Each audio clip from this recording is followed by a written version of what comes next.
کہ آن حضرت صلی اللہ علیہ وسلم ترمذی کے حدیث میں فرماتے ہیں کہ تم گھروں میں بھی نمازیں پڑھا کرو اور گھر کو قبرستان مت بناؤ. تو فرض تو مرد کے لیے باجماعت ہے، نوافل اور سنت اگر کوئی حرج نہ ہو تو گھر پڑھ لینا بہتر ہے. مغرب کے بعد کی 2 سنتوں پر تو آپ نے لوگوں کو پڑھتے ہوئے دیکھا تو ناراض ہو گئے اور فرمایا تل کا صبحۃ البیوت، یہ تو گھروں میں پڑھنا چاہیے جب گھر میں پڑھنا ممکن ہو.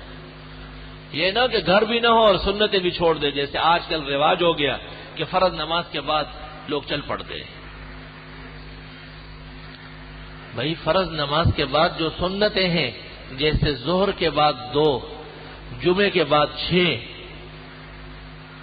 مغرب کے بعد 2، عشاء کے بعد 2، فجر سے پہلے 2، یہ تو مؤکدات ہیں. نبی کریم صلی اللہ علیہ وسلم فجر کی 2 سنت گھر پڑھ کر باہر جب تشریف لاتے تو آپ پڑھتے تھے اللہم اجعل فی بصری نورا وفی اذنی نورا وعن یمینی نورا وعن شمالی نورا وعن یمینی نورا وعن قلبی نورا وعن امامی نورا وعن فوقی نورا. 14 کے قریب الفاظ آ رہے. اللہ مجھے دائیں طرف بائیں طرف گوشت میں پٹوں میں دل میں دماغ میں آنکھوں میں کانوں میں دائیں بائیں آگے پیچھے اوپر نیچے لحم شہم عضد سب میں نور نور پیدا فرما. اس سے یہ پتہ بھی چلا کہ حضرت نور نہیں ہے، بشر و انسان ہے، تب تو آپ نور مانگ رہے ہیں.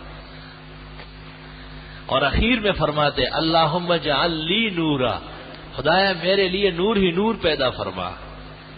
اور یہ لفظ کہ وجعلنی نورا، مجھ کو نور بنائے، یہ متردد اور مسترب فی مسلم ہے. محدثین نے ناپسند کیا اس لفظ.